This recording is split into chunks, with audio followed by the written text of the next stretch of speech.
Yes. Bam! Good morning. What's Good going on, morning. Jennifer Lacey? I mean, I sound a little yucky this morning. I feel okay, but I apologize ahead of time. Yeah, well, that's what happens when you stay up all night doing karaoke. Uh, no, I know you got the crud. Hopefully, I don't get it. But so today, what is going on, Omniverse? Today, we're going to be diving into confidence is a skill you are too scared to build. Damn! I really like, I hope we ruffle some feathers with this one, but I think we can dig into this deep because I think there's a lot of value um, in terms of like maybe shifting our thinking around the sequence of where confidence come from and how to get it. But also there's a lot of hangups that we have. And I think so many of us have them, but we never talk about them. So we just stay hung up on the thing. What do you think, Jen? Yeah, we stay stuck. We stay in a place where we're like waiting for something. And I think we're starting to figure out, hopefully, those of us that are out there doing big things, that it's on us It's on us, baby, all day. And so we're gonna get into it because look, we got some like early risers here. already. Mr. Good morning, Jeremy Jeremy. coming in from the YouTube. Daddy Hoots coming in. Miss y'all, miss you too, brother. So before we like go crazy, Jen, we got to do the Yep. housekeeping. Okay, so those of you that are out there, I know some people are just starting to jump in, so we appreciate those that are already adding their comments. But if you're out there and you're listening, we're talking to everybody because we don't have a lot of people engaging yet. So if you've been on here before, jump in, let us know where you're coming from, let us know that you're there. If this is your first time and this is the first time you've seen us on screen, or you've been listening but you haven't really been engaged in what we've been talking about, or you haven't really added anything, we're talking to you. So if you would please go into the comments, and all we're asking you to do, just a tiny little lift, is put a blue heart in there. And what that lets us know, because we don't know you're there unless you comment. If just put a blue heart, it lets us know, hey, I'm a first time offender and I am here, but I'm not, I'm still kind of figuring things out, so that we can recognize you, because we love adding people to our tribe. And two, it lets our tribe know, hey, we got a new person. And then they can love on you and they can engage with your content and things like that. So if you will please do that. And anytime anyone puts a comment in the chat, it puts you into the randomizer, which Jesse will talk about, that we do at the end of the show. Yes. So the randomizer, again, any comments, emojis that you leave in the chat, of course, lets us know that you're there. Um, but also, it'll get you into the randomizer, which is a little raffle that will run at the top of the hour. And if your name gets selected, you will get a 1 month pass to work on some monster skills that very few people work on anywhere at all. Now, I'm just going to warn you, give you the heads up that there is some vulnerability. We're gonna stretch your comfort zone. You can get a little uncomfortable, but it's massively impactful. And so, we just want to add some new victims to the list. So put your comments in there, just like Mr. Jim Guntorius coming in from the back deck. What's going on? I got to talk to Jim earlier this week. I was on getting my Nice. morning mileage in. I said, man, I'm gonna call Jim, see what's up. And then we got Mr. Douglas Berry, who is a certified, qualified, like music star. He's awesome. Um, Mr. Daddy Hoots is asking Jen, "Are you sick? You okay?" I have a crud. There's something going on with my voice. I feel fine, but I sound not very good. So hopefully talking will help that. I'm not sure, but we're gonna say Yeah, thank you for yeah. asking. And then Jeremy asked, he's like, "Hey man, I'm on YouTube. Is it better if I'm linked on LinkedIn?" For me, Jeremy, anywhere you want. I don't know, like we're on StreamYard, Jen and I, so actually you could give us some input. Like, what's the experience like being on YouTube versus tuning in on LinkedIn? As long as you're getting the feed, it's not breaking up on you. I think that's the goal here. So You choose, my brother. And then we got the chief Good marketeer, morning. Steve Martin says, good morning from absolutely beautiful to Connecticut today. Um, okay, well then, let's get it. Oh, we got Maya, Miss Maya. She's morning Good love. morning. What's Good up, morning. Maya? So awesome. I hope she jumps on the after party like last time, Maya. Who else was there? Steve was there. Mr. Douglas was there. And so, folks, y'all are, if you don't know, we have an after party so that we can have like a group discussion about today's topic or whatever. Good to see you, Maya. All right, so let's just stir it up. Okay, let's start. Let's just start big. Yeah. So question number one, again, we're talking about like confidence is the skill you are too scared to build. And so question two, the Omniverse, all the No BS tribe members out there, which comes first for you?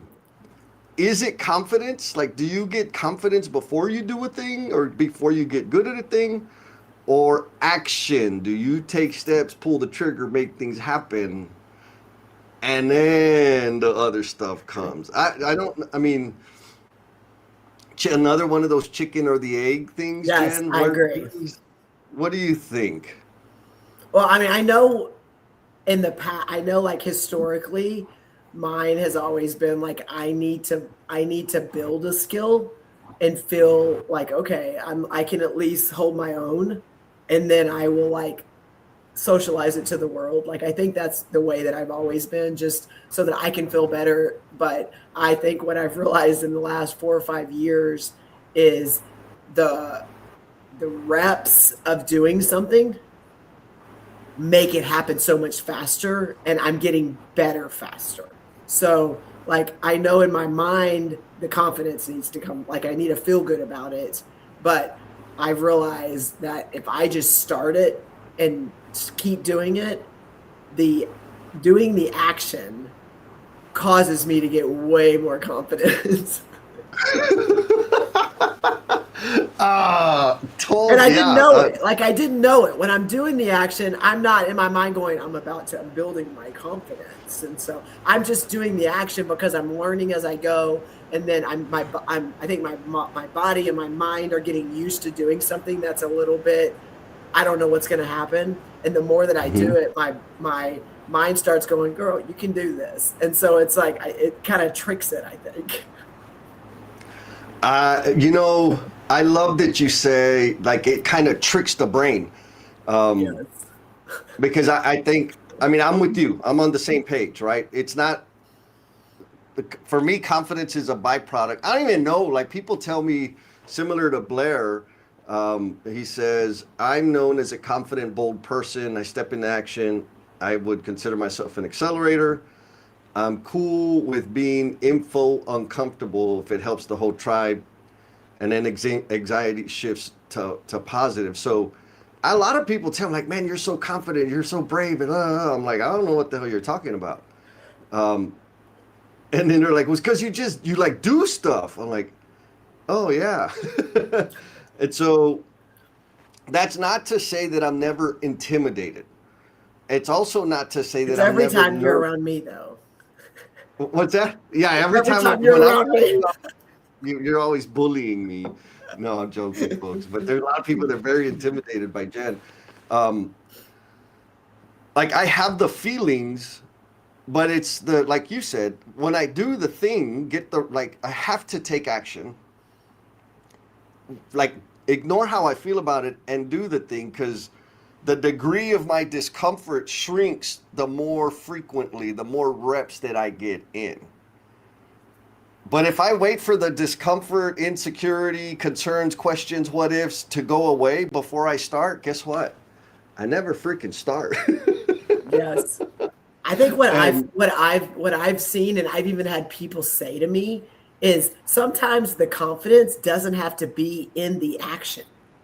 And so the reason I say that is there's times where I'm doing something and someone's like, "Dang, like you must have done this a lot." I'm like, "This is my second time doing it." And they're like, "What?" They're like, "You act like you got this." Oh, and I'm like, "I'm just confident in whatever it is. I'm still figuring it out. It's just from the way it looks on the outside they are just like, oh, she must know what she's doing, which helps me because then they're trying to, they're like, oh, okay, so you don't have it figured out. But I think some of it's just the way you carry yourself. Yeah. It's it. I want to like add some clarification because the idea of it's the way you carry yourself, I think some people will take that to mean like I have to be confident first. Like, no. It's doing it. It's making the decision to do the thing that is perceived as how we carry ourselves. Yes. Right? And that's true for you and me, and that's true for everybody else. You do a lot of speaking on big stages and big conferences. I do too. A bunch of the tribe members do that. And I'm just going to tell everybody else the secret. Like if you've never been up on stage and it looks like this big glam, like this thing, these people up there just don't have like, let me tell you, we're running through our heads like, oh shit, oh man, I forgot to say this. Oh, did I suck? La. And the audience, like you skip a whole section. The audience don't know. Like they don't know, and they're not going to beat you up unless you're tripping up in your presentation. Like just do the thing. If you miss points, don't worry about it. Nobody knows. And very few care. And so it's like, have fun. In my head, it's like, I'm going to get up there. I'm going to interact with these people. I'm going to deliver my message. I try to keep my message down to like 3 points and make sure I hit those. Give myself space to run around, right? Because for me, the thing that has like undermined my confidence or energy is when I have a script to follow. And I haven't done that in a long, long time because I don't do it. Because I get in my head about, oh my God, I didn't do this. Oh my God, I forgot to say, oh my God, this was the next point. And the audience feels it. Like, this dude don't know what he's talking about. And then I see it in their face, and then my confidence goes down, right? I can see like, oh, I'm bombing, I'm sinking here. Instead of just like, okay, I'm going to do what I could do, and then I'll learn this. Maybe here's the key, and this kind of started the whole conversation, and get more reps in. Like, I'm not going to be perfectly immaculate. Well, sometimes. But on the first time, it's going to be rocky. There's going to be rough spots. And okay, I don't know exactly where they're going to be. But once I do it with other people, they will surface and I'll fix it I'll make it better. And then I'll make it better. Like Steve, our chief marketeer, Steve Martin, right? Better is the goal. All right. So we got a lot of comments here, Jen. Okay. We got Miss Nicole Chambers. Good morning, Nicole. She says, she agrees. Action first, then confidence. It could be a character flaw. So, all right. Nicole, if you're saying that it could be your character flaw, join the club, sister, because you are the only. Let's see who else we got. Let me come back up. We got a lot of good comments here. With Miss Maya, she says, "Oof, I think I'm action first mostly. Maybe thinking it'll build confidence, right?" And I'm gonna like just reinforce what you're saying, Maya. Like I 100% have decided that action will build confidence, right? Period. Like doing the thing is going to build confidence for me. That doesn't mean it's going to be perfect, great, and easy. It just means that if I get it done one time, I can learn from the experience, just like Jen said. I can polish it up, I can make some adjustments, and then go back and do it again and get better, and go back and do it again, which kind of brings up another question, Jen. Is it possible that confidence comes from recognizing our ability to do it better next time? Or our ability, okay, so because you were talking, I think for me, what I'm hearing and what for me I've realized is I'm not going to build confidence with everything inside my head. I like literally just listening to this and I'm thinking about all the times, because I don't know anything about a script or anything about worrying about what I'm going to say. Like I have no experience with that at all on overly worrying, overly preparing for something, like just none at all. And so like thinking about everything. Like I'm not building confidence if all I'm doing is like working through everything in my head without doing anything. I mean, it's almost a false confidence if that's what you're. I got to get it all perfect, and we know when we've been in those scenarios to where like it's never going to be perfect, but in our mind, it's if we get it perfect, it's only perfect from our perspective, and then it gets out, and then it gets socialized, and then it gets out there with everyone else, and we're like, oh, that's not what they were looking for, or that's not what I wanted to happen, because it's never been outside of your head. And so it's like that action piece is it gets an idea or it gets whatever you think it needs to be out of your head. And then you're starting to get feedback, that feedback loop of getting, oh, okay, let me tweak this. Which goes back to your better question on the more we do it, the more we get information to help us hone in on, okay, this is the direction. This is where I need to lean into. Yeah. Or stop.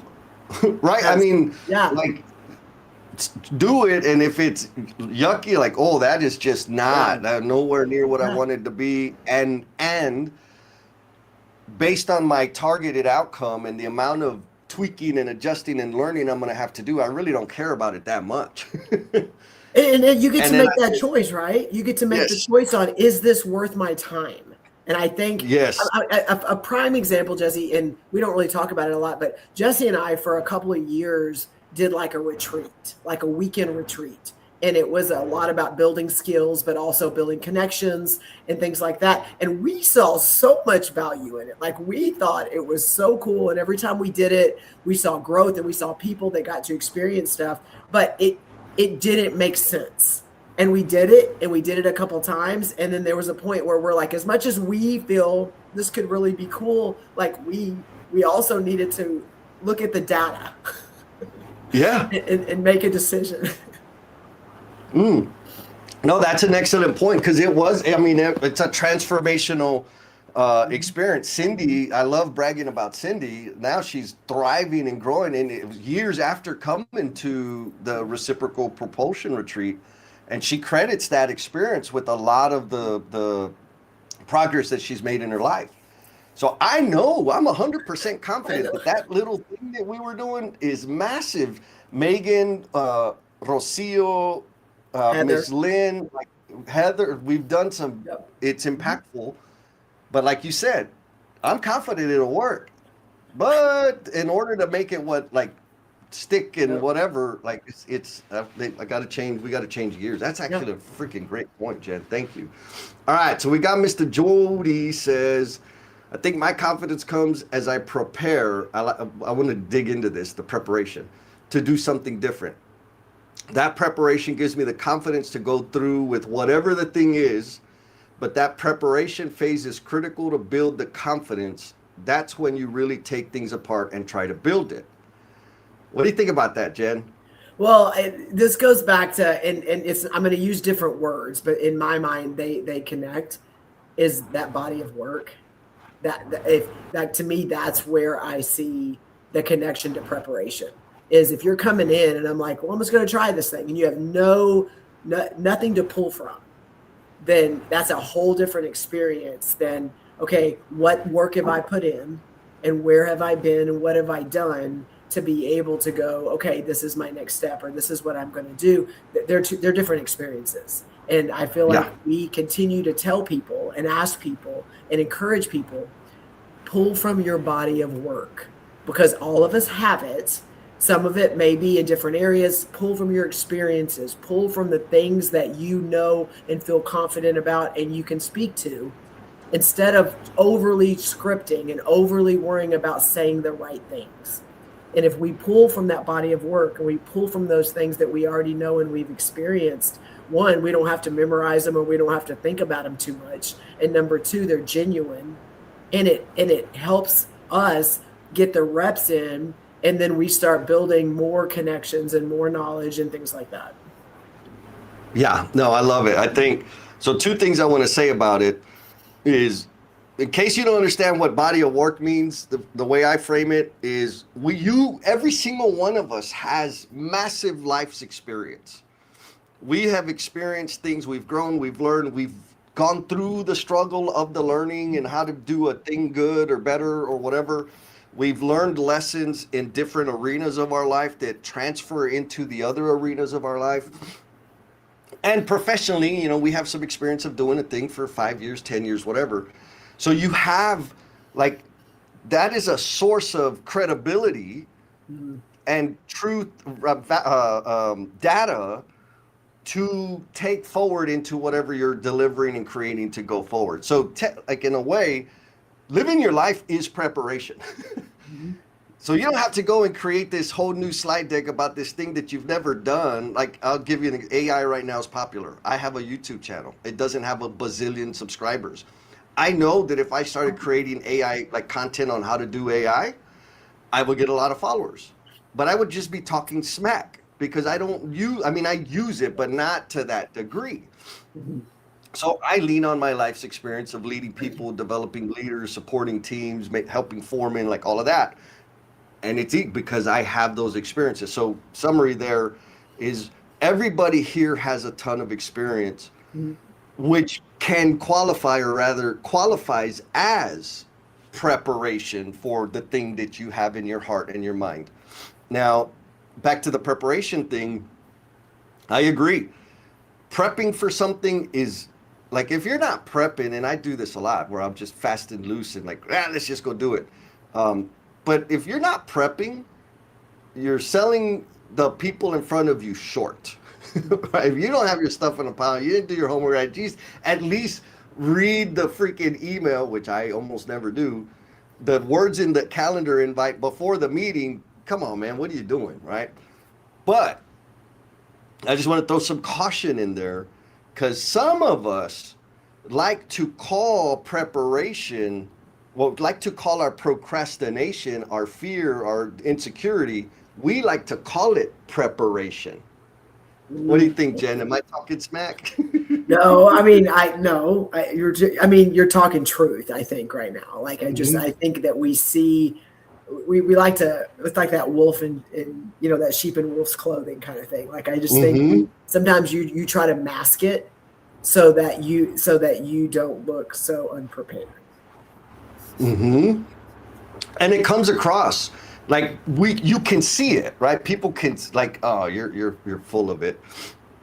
Oh man, so I know you have more, but I want to make one more point, and I've seen this in really recently in a conversation with my daughter, and so I think sometimes when we have to pull from our body of work, or we have to be in a place that's a little uncomfortable, or something that we're not the subject matter expert in, or that we're not sure the outcome, we struggle with, like, this could go wrong. We could mess up.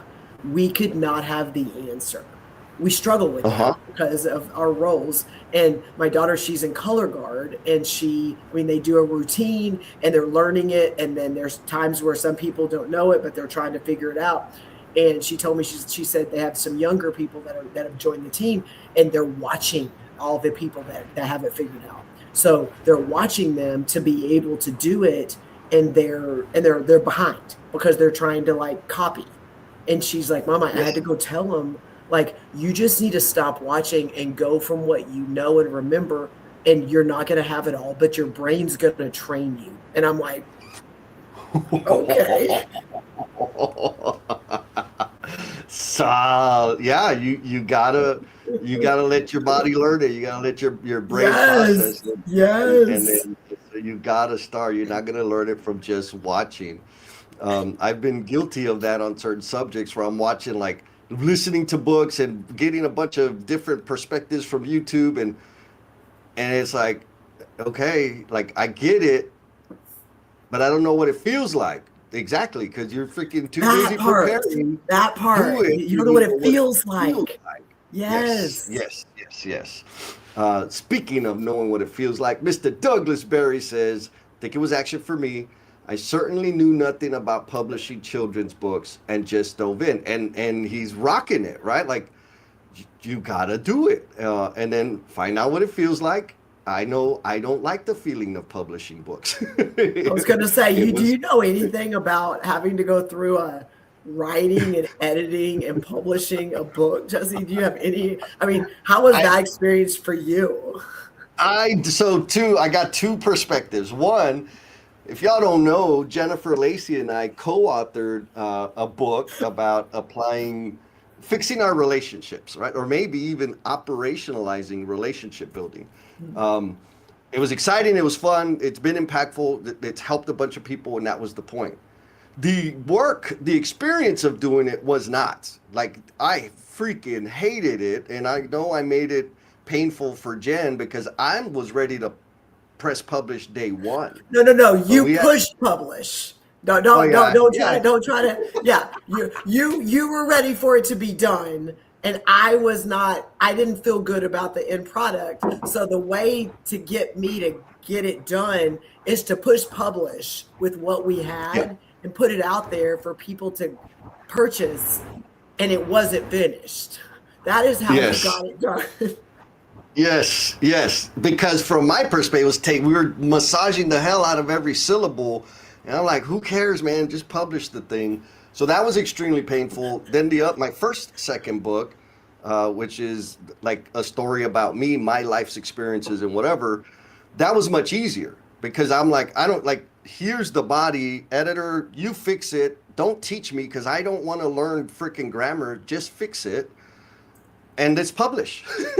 And so, but it was still painful because of you got to make decisions. Like, if you don't know, folks, you got to, what size of the numbers do you want on the pages? And what about the spine font? And like all these really, I know they're important decisions. I just don't care about that shit.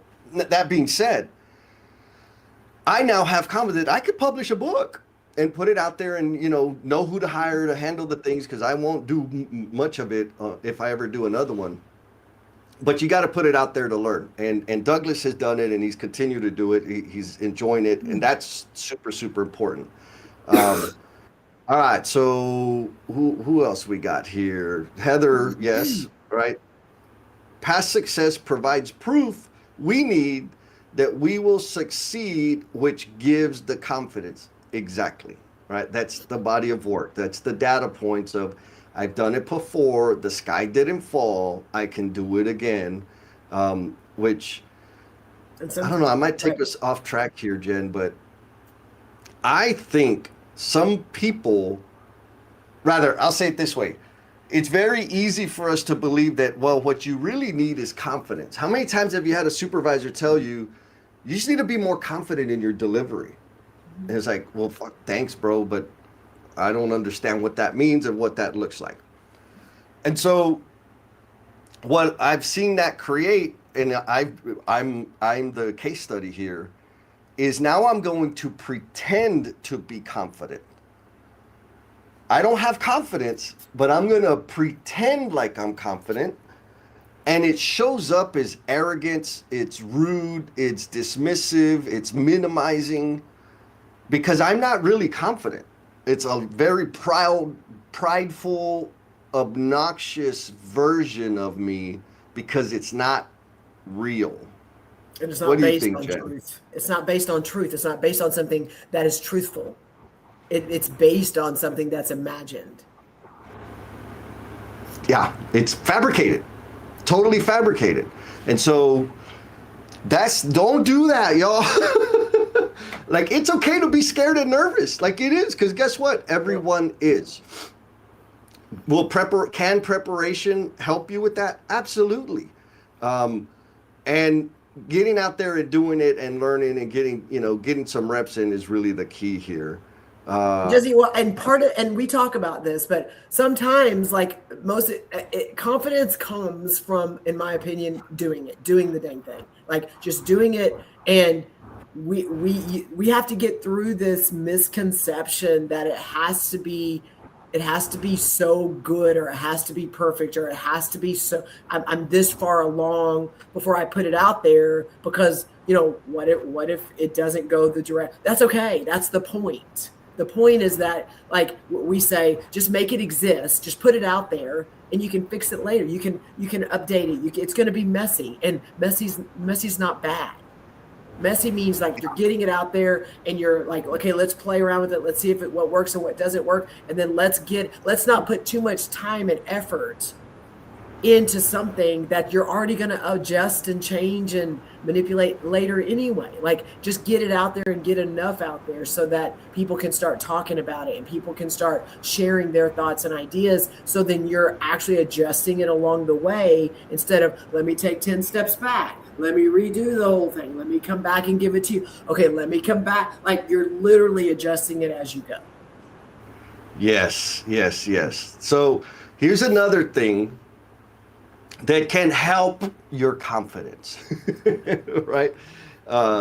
Daddy Hoot says, my homies are authors, most all of them. That gives me confidence right there. All right? And like, there's a lot of truth there. If you're starting a new thing and you want to like start building a new muscle and whatever that is, surround yourself with people that have done it. Yep. And not because they're going to do it for you, and not because just having them, like being able to text them is going to make you feel confident. The weird, goofy questions, like the real, what it feels like to do the thing, they know. Mm-hmm. And so you can check, like, am I thinking about this right? Like, no, that's good. Like, that's exactly what I felt. And man, I'm doing this, taking photos. Like, yep, that's, okay. So I'm not running off the cliff here, because I have access to people that are already doing the thing. So that can help us accelerate the confidence. And kind of back to that old principle, right? You're the product or the sum of the 5 people you spend the most time with. And also, like, if you just want to make things happen, like Jim says, just do the plumber's edition. It's the day. That's the quote that he pushed out. And because you have a plumber and an ex-English teacher writing a book together, that's what it got labeled on, just the plumber's edition. Put it out there, make it work. And I'm just like, stop. So you cannot, if you didn't buy it when it published, you don't have access to that one anymore. It's gone. It's no longer limited edition. There's no more available. Now, Daddy Hoots asks a question here. And I think this is connected to the fake confidence that comes across as arrogant, etc. So fake it till you make it doesn't work, Jess. I have an answer for this, Jen. You have any thoughts on it? Well, I want your answer first. Okay. So fake it till you make it. Some people get offended by that statement, right? Like, you're pretending. Another one I've heard that's just a rephrasing of it is believe it till you achieve it. And so I'll say it's a tool in my toolbox that I use to help me continue forward in doing the things. So fake it till I make it, or believe it till I achieve it, is like the construction leadership lab. I had the idea in my head. Actually, it wasn't my idea. It was Erin's idea, because she's magical. But I believed that it was going to be awesome. I believed it's going to be impactful. I believe it's something that people will get value out of. That's not true yet. Or that wasn't true when I started down the path of putting in all the work and pushing all the buttons to make it happen. So I had to believe it till I achieved it, or fake it till I make it. Or another way, this imposter syndrome thing, it's not as popular as it used to be. But I had to be a full-fledged imposter, meaning I had to adopt the mindset, and I do this regularly. I'm just going to choose to believe this set of things, and I'm going to behave and operate in such a way as if it is already real, because I need to have that perspective to make it happen, to introduce it into the world. So yeah, I had to fake it till I make it. Guess what? Now I got 41 people signed up in the community that's growing, and we're having awesome conversations. Like, it's fantastic. So from that perspective, fake it till you make it, believe it till you achieve it, whatever it is, be a full-fledged freaking imposter. It does work. And there are times where that betrays you. And so that's the point here, is it is a good tool and a good practice to pull on and use under the right conditions, not all the time. So if I'm not a confident person, or if I'm an insecure, scared person, and I'm going to fake confidence, that fake it till you make it shit don't work. It actually is counterproductive to the intended outcome.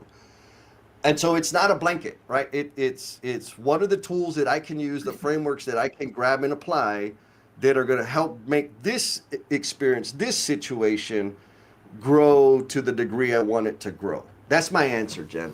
Well, I love that, and I think the way I took that and the way it applies to what I do is, one, what are you faking? So get clear on what you're faking, because I don't live in the same mindset. In my mind, I'm just going to find something I don't have to fake. It doesn't mean it's the answer to the question, but instead of faking confidence, I'm going to lean into something I'm confident with. And it could be something that it's a skill, or it's something that is not relevant to an answer or to something that is the end goal. But I'm very confident in this. That's where I'm going to lean into, which then gives me I get a little bit more confident in what I'm doing in that environment. And then I can continue to go. So for me, it's hard to not be authentic. And so I just find that one nugget of something that, like, I can completely speak truth with this one. And then I can lean into it, and then it gets other, and then I can also own, and I will do this as well. I will lean into the truth of a nugget of something, and I will also go, I have no idea. I am not versed in this. Yes. Yes. Yeah. I love that. And I don't want to beat this up too much, but I think it's important. Yeah. When I was faking confidence, there were 6 words that I never said. The first 3 was, I don't know. The next 3 was, I need help. I never said those words. All right. And we all know, man, everybody needs help, and everybody don't know something. And so it was, people do like, oh, this dude, he's trying too hard. He, like, whatever it was. And it was really bad. But yes, like, lean into something you have confidence in and go from there. Oh man, I love it. Jen says, I'm sorry, Heather says, fake it till you make it is about jumping in. Just do the damn thing. 10-4. Oh man, can you believe we're still on the first question, Jen? I know, Jesse. This makes me happy when it just keeps coming, and the comments keep coming. I'm just, like, so excited. It's awesome. All right, so we got a nice transition question here. Heather again says, if you see others who have achieved what you want to do, and they look or are like you, it makes it feel more achievable. If someone has gone before you, see it's possible. 100%. Yes. Right. And so that takes us to our next question. Okay, well, before you bring our next question up, do you see that there's one in there? And this is a good one, I think, also transitioning, are being confident and being authentic the same thing? Oh, where is it? Let me find. Oh, here we go. What's your thoughts on this? We're not going to get, my thought is we're not getting to all our questions today. I know. I love it. So are being confident and being authentic the same thing? And damn it, you already asked me first. So Miss Nicole, powerful question. Yep. All right. Here I go. I'm thinking yes, but it's not a yes and or no. I'm thinking yes, but like being authentic for me is what confidence looks like, not a separate thing. It's what it presents as. And so, but we got to get clear. My understanding, what I have decided authentic means for me is taking off, like spending no energy on polish and sharing all the dirty details. That's what authenticity means in Jesse land. And so I spend, and don't get me wrong, like I do polish up, right? I take a shower when I'm going to go and put pants on when I'm going to go work with clients, and I will adjust my behavior so that it's at least close enough so I don't get arrested, right, every time I go somewhere. My approach, my delivery is I share a lot of vulnerable stuff, like real mistakes, real failures that I've had in my life. And I say I don't know a lot, and I say I need help a lot. And so for me, that is me being authentic. That's how I do it, right? It's not me crying and freaking bulldozing people with every opinion I have. That's different. That's something else for me. So authentic for me is what my confidence looks like, because I am confident, and I've learned by accident. The second book I published, Becoming the Promise You're Intended to Be. It's 20 stories of like some of the dumbest shit I've ever done that is evidence of that I'm probably not the best resource to be tapping into. You could take it that way, right? All my struggles with in failed relationships, my struggles with substance abuse, my manipulative behaviors, like it's all in the book. Now, I'm confident that I can learn from making the mistakes that I've made massive mistakes. I was like looking at being in prison. And guess what? When that was happening, I was writing down a list of the things that I would learn while I was in prison. And so I'm confident that no matter what the situation is, I can learn and grow from it. I'm also confident, which really boosted my confidence when I published the book, that guess what? I didn't get disowned. I didn't get canceled. Actually, there are a lot of people out there that really appreciate and value the experience, the muddy, dirty experience that I've been through. And so because that's out there, I can, like, the level or degree of authentic, which is just the dirty details, less polished, I can be more of that. So I'm not saying that it's separate, but for the way I understand it or the way I think about it is my confidence shows up as authenticity. My name's Jesse, and I am done speaking. Jesse, okay. So all of that, I love that because it resonated. But the way in my mind, I have a question. I have a follow-up question because in my mind, if I show up vulnerable, am I being authentic? Am I being confident? Oh, you're asking me. Yes. I'm gonna. It's a yes, both. Right? You're being authentic, but you're being confident. Like, if you're not vulnerable, it's because you're fearful that the world's gonna fall. So you've decided to be confident and be vulnerable, which is confidence that the world is not gonna collapse, and it comes across as, wow, she's so authentic. Right? When you're sharing deep, intimate things, nobody says, wow, that's confidence. Everybody says, wow, that's authentic. But from my perspective, it's rooted in confidence because you're confident that the world is not going to fall apart. Right. So I think it's an amazing question, and it's not just a surface black and white. It's this or this.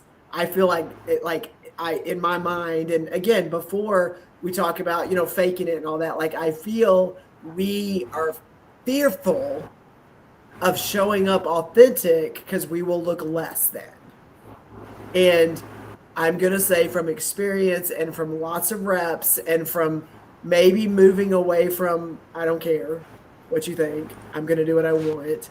But that's moving different. away from that, I've realized that the more I show up as my authentic self, good, bad, or indifferent, a little bit messy, a little bit loud, a little bit intimidating, the confidence is there because I'm being me, and it is drawing more people in because they want to be in my space. Amen. And I need to add, that doesn't, like, I don't want anybody to get it twisted that the more authentic and confident or whatever you are, the more people are going to like you. No, correct. There are also some people through me going through that self-selected.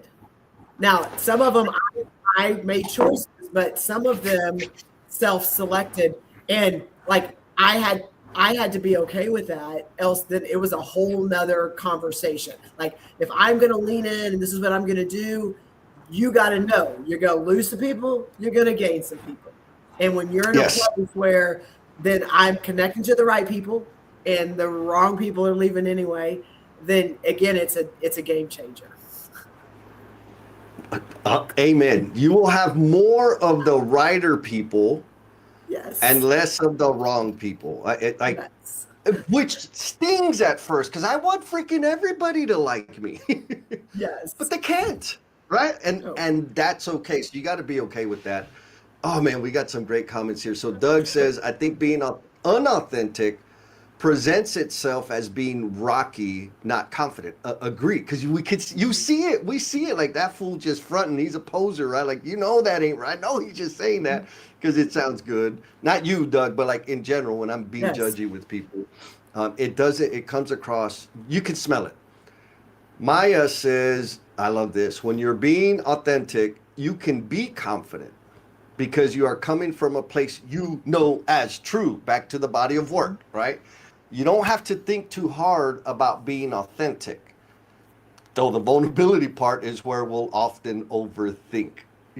Yeah, like that's the challenge, sister. Thank you for that. Well, and I want to add, and I've said this before, and it's like such a simple thing that my daddy taught me growing up that now I've realized one because I have way too much stuff going on in my brain all the time. My daddy said early on when we were young, he said, if you tell the truth, you don't have to remember what you said. And I Yeah. think for me, it's if I tell the truth, I can speak confidently with it and not have to like think about all the who's here, who's not, what am I saying? Is this person going to be in another room and are they going to say it to somebody else? And am I saying the same thing in the other room that I'm in? Like all those things are things that take away from your promise and the things that you can do because you are really having to like make sure you got all your check, your I's dotted and your T's crossed and all that. But if you just tell the truth and you're just real, and then the next room you go in, guess what?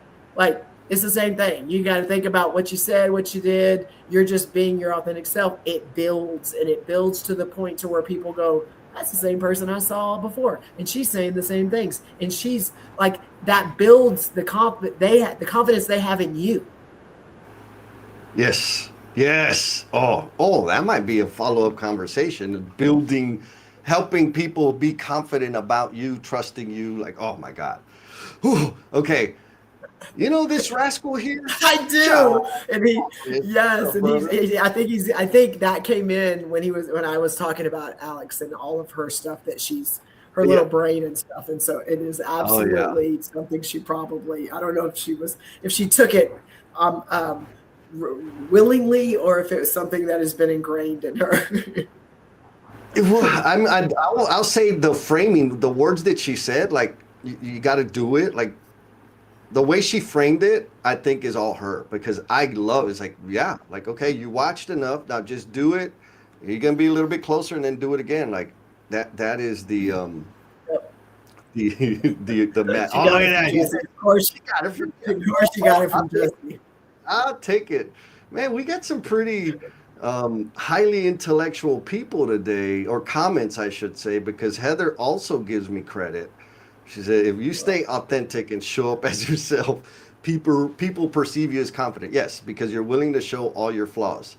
Jesse models this. Okay, well, I like it. you're putting that up, but you're not putting mic drop, Jen, and amen, sister. You're not putting the other things up that absolutely are giving me some kudos. Oh, all right. I'll throw you a bone.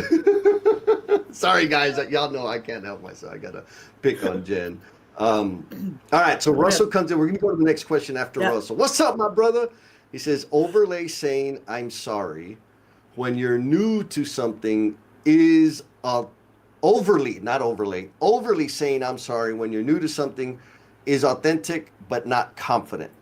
Oh, okay, Jen, what do you think about this? I asked you first. Oh my gosh, you just come in, Russell. You just come in like randomly throwing some craziness like that. Like I think I'm sorry is as a mother, and I'm gonna use that as my point of it's overly used.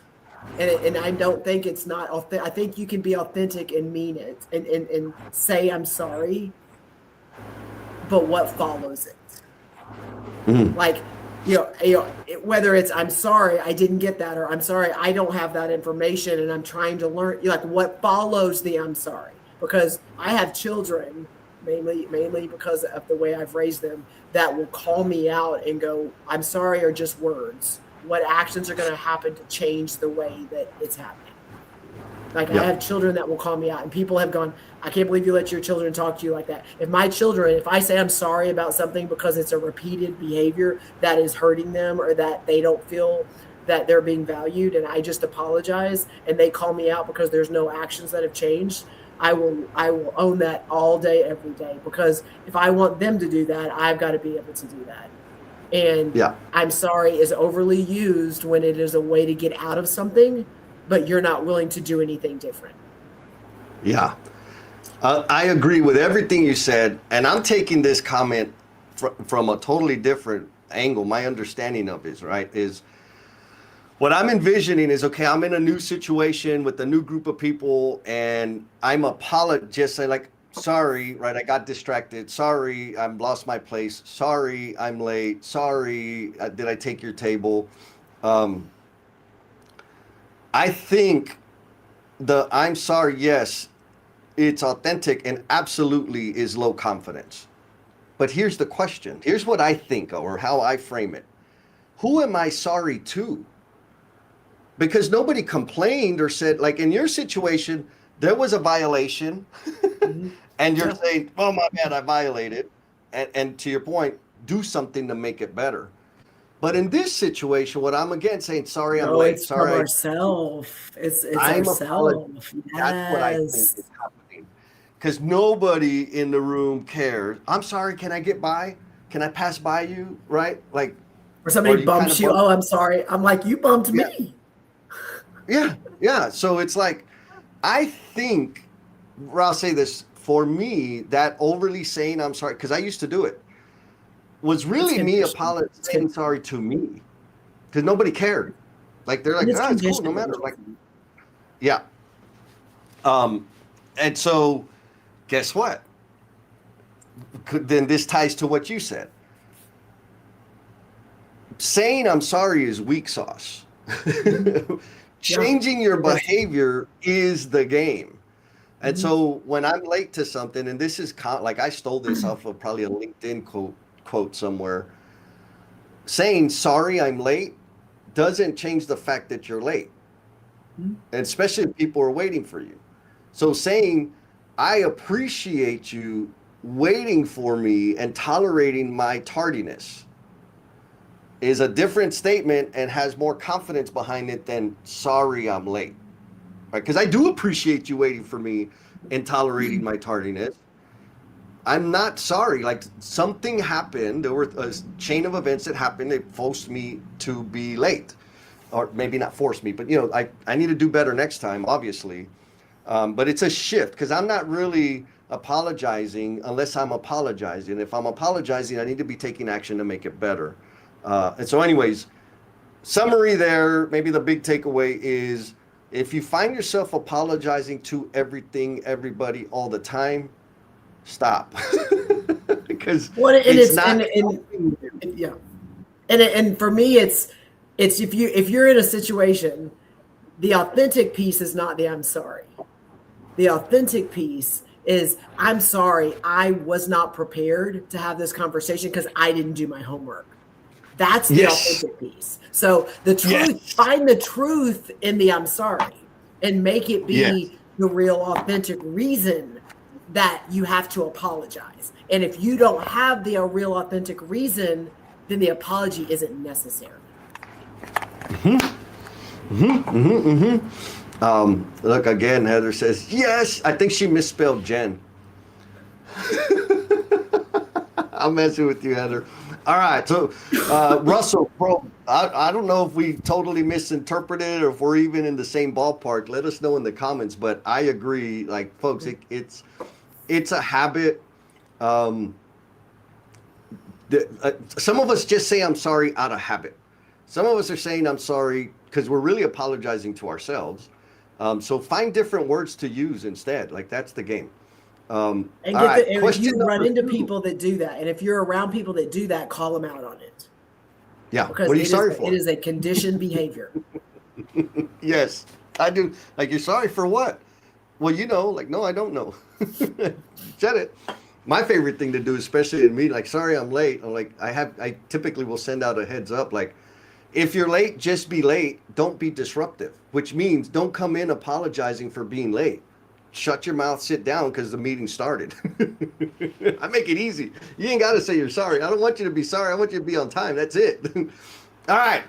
Question number 2. What skill? I mean, it's only 8:55, and we have 4 I questions. know. We're on number 2. And because the tribe, man, they're bringing it today. It's freaking What awesome. Yes. what skill are you ready to stop admiring in others and start building for yourself? So, Jen, this question, this is your brainchild. Help us out here. What does that mean? Okay, I'll ask the question. I'll explain the question, and then I'll ask you the question. So, just saying. The question came from, again, from me, I guess, over my transformation and things that I've done and growing in my confidence, is there were a lot of things that I was watching people do, and I was seeing what they were doing, and that's when imposter syndrome came in, because I was just like, well, I don't have that degree, I don't have that experience, I can't do that. So I was very much self-limiting, and then not being able to lean into some of those skills because I'm like, well, I can't do that. And I think the reason I want to ask the question is, think about your everyday interactions, your roles, the things that you do, and where are you self-limiting? And I'm being very intentional on that. Where are you? It's you. It's not someone else going, you can't do that. I'm not going to let you do that. That's not your role. That's not your job. Not people that are saying those things. Okay? Because there's probably not as many of them as you think. But what are you doing in your everyday, whether it's something you want to do or you're something that kind of a space you're living in, where that's a skill, that's something that is not in my toolbox, but I see it in other people, and I'm like, dang, like, and I love this question, because now that I'm figuring out who I am, I've got people that come to and talk to me about, there's this thing you have, help me. And I'm like, oh, let's have the conversation, because it's like, it's not like all of a sudden, I mean, and it's great, because as soon as it gets out and they voice it, I'm like, oh, but I see this in you, and I see you doing these things. It's the same thing. And they're just like, what? So again, part of it is you kind of keep you're self-regulating your potential. And then also, like, what are those things you see? Because the reason we ask the question is, once you say it out loud, specifically to the people that you see have the skill, then the whole conversation blows up and the opportunities blow up, and you're going to start seeing things and having conversations around things that potentially are already there. Oh, I love it. All right. So it looks like we touched a nerve already. Oh, right. Mr. Okay. He says, I absolutely cannot speak in front of a crowd. As an author, that's not good. Public speaking is definitely my weak spot. All right, Jen, what you got for Mr. Doug? Well, so I'm going to tell you, Douglas, let me give you my thoughts on this. Is Jesse and I have been live streaming for almost 5 years. Actually, 5 years. We've been live streaming for 5 years. And prior to that, I did do some public speaking on the stage, and I had a routine and I had a plan. And there's some people probably listening in that got to observe the way that I prepared to go on stage and speak, because it was part of my job and part of the things that I did. And it was a very much, I can't mess up. I've got to make sure I say the things I need to say, in rooms where there's a lot of people that could call me out. And that is the way I approached it. So the way I approached it was I've got to make sure that I've got the script and I've got all the things. And then I started live streaming. And then I started showing up and just having real, authentic conversations around topics that you can't really, like, I can't be wrong. Like, Jesse and I may not agree, and there's sometimes we don't agree on our approaches and the way that we need to tackle something. But like, I got lots and lots of reps of just talking about things that were important to me. And I know based on our conversations in the after parties, you are very confident in the things that you've written about and the reasons and your history and your background. Like, the way you speak about it is like, we can feel it. So as much as, yes, it's scary, but guess what? It's the number one fear of most people on this planet. Yep. And so the reps are, right now I'm talking to Jesse. Like, I'm literally looking at Jesse, and that's it. And so, like, what are the things you can do to just get the reps of talking about something? And then when you're on the stage and there's 500 people, there's 1,600 people, like, you're talking to Jesse.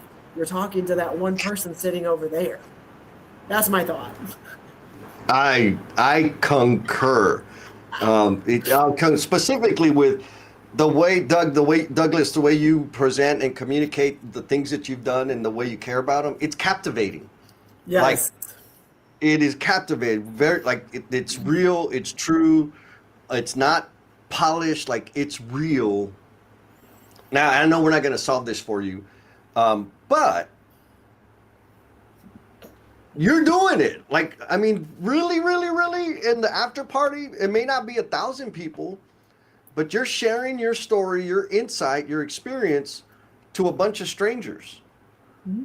It's the same thing when you're up on stage or to another group. Now, I get it. I don't want to minimize, like, the all the stuff that happens, because I've had it. I know for me, there's a couple things. And folks, last call to leave a comment and drop an emoji, because we're about to do the randomizer. But, like, find what makes you feel best, right? Like Jen, I'm going to pick on Jen. I was the one that got to see her prepping for the thing, and she was like pacing back and forth and going through her cards. And I'm like, man, that looks painful. And I recorded it. I was like, it was so bad. Yeah. And I'm like, what are you worried about, girl? Like, you got game. I don't understand why you're so elevated now, and that kind of started down that path. For me, when I started doing public speaking, I was coached and trained that I needed to have a script. I needed to have the bullet points. I needed to have all my idea and the flow worked out. And then I got on stage and started doing it, and I hated it. It sucked. And so I literally had the legal pad in my hand with all my notes and and I just threw it and started talking to the audience. And I'm like, and it was awesome. It sucked really bad for about 7 minutes. And I got rid of the stupid thing and just delivered my message, and it was magic. And I was like, okay, this is my style. This is how I'm going to do it. All right, one more, and then we're randomizing. Maya says, for me, this would be something, and thank you, both of you, Douglas and Maya, for, like, being vulnerable and putting this out there for the world to see. This would be something like taking ownership of my body of work. I'm aiming to stop holding back or undervaluing my experience, knowledge, because I don't feel like I am enough. That's it, girl. So, challenge to you, Maya. Drop just one little easy example of your body of work in the comments, and we'll count that as you two building that confidence and recognizing that you absolutely are enough. Is that too aggressive, Jen? No, that's what we do. Yeah. All right. So it is now randomizer time. Hang on, let me do the clicking. For those of you that have come in since the beginning, is when you put a comment in, you get put in the randomizer, and in the randomizer, if your name gets drawn, you get to come and spend 2 additional times with Jesse and I to work on your leadership skills and your communication skills and things like that. So. Mm-hmm. And the skills that we work on are going to help you at home and at work, like in massive ways, if you choose to apply them. So here we go, randomizer. Let's see who's going to get. We got some new faces in there. I know, so many good ones. Oh, Jim again. All right, Jim. Jim has been before, so Jim, it's entirely up to you, bro. You get the pass, or if you want to torture somebody else, you can let me know and give them the pass, so that they can come and hang out with the emotional bungee jumpers and the cultivation crew. Yes. So we have some more comments. Oh, Doug, Okay. there you go, Doug. He said, podcasts have helped. I can do a TV interview easier than public speaking. Yeah. Awesome, right? So it's just build it, get the reps in. Heather says, Jen, you said to say it to the person, so here goes again. Oh, the skill I have admired for a long time in someone is Jess, with the way you put yourself out there. I know many are tired of no action. Put it out there, girl. Thank you. Put it out there. The world, like, just here's something to think about. This, not just for Heather, but Heather, you reminded me of this, and I think this will be helpful for everybody.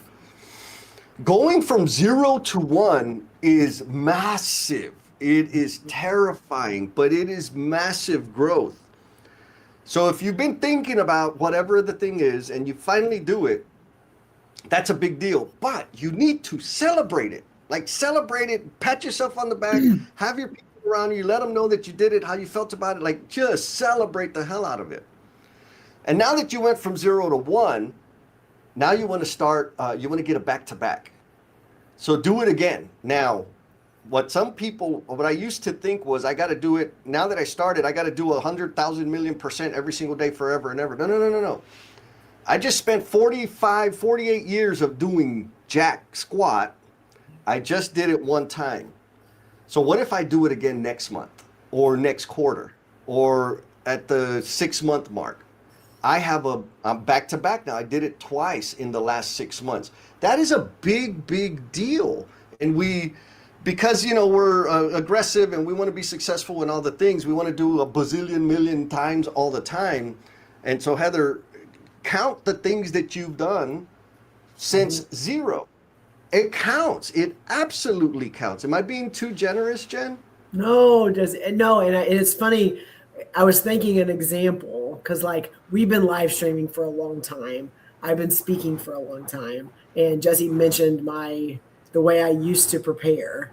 And so even though I'm much more confident in the way that I show up and the way that I speak, I still, in the back of my mind, I usually will create my little cards that have like my point, whatever, not the words that I'm going to say, but like I'm going to make these points. And for the last 4 or 5 years, I have continued to make those cards. I usually don't look at them, but I think for me, it was like a security blanket.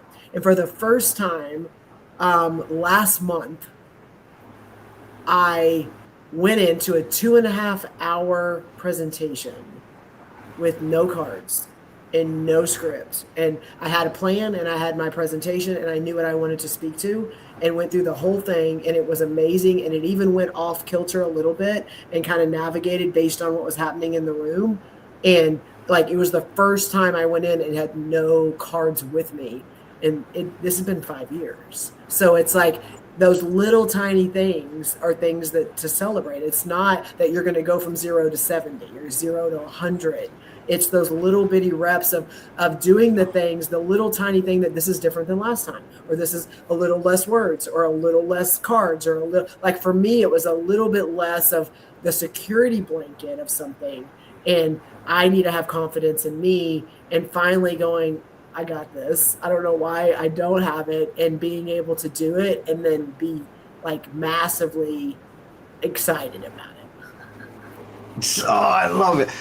And I want to repeat something so y'all didn't miss it. We were in Phoenix, what was it, 4 years ago? I think it was 5 years ago, but anyway. Maybe 5 years. Okay, so we were in Phoenix at the conference, and that's when the pacing and the thing. So 5 years between it was brought up, pointed at, and you going cardless. Mhm. And I'm not saying that to pick on you. I'm saying that like it takes a. And I speak a good, yeah, and I speak 10, 12 times a year. Like it's pretty impactful. Yeah, and so there were little tweaks, little, like Yeah. along the way, and now you did it cardless. So the point is, give yourself some grace, people. It's gonna Yes. take time. Take baby steps. Just take small steps. You don't have to do it all in one shot. Oh, I love it. All right, so all the links to the after party are in the chats. We're gonna have the after party. I'm anticipating a really good one. So folks, find the link in the top of the chat or wherever it is. It's a Google Meets. You don't have to have your camera on. I know I'm not going to have my camera on. We want to get your thoughts, your perspective, your input, your complaints. Just want to hear your voice. So please jump on there. And with that, Jen, we'll go. You got a closing thought for the crew? Well, I love that we get into this, and Jesse and I have this. I mean, as much as we plan, which is not very much, it's like 10 minutes before we get started.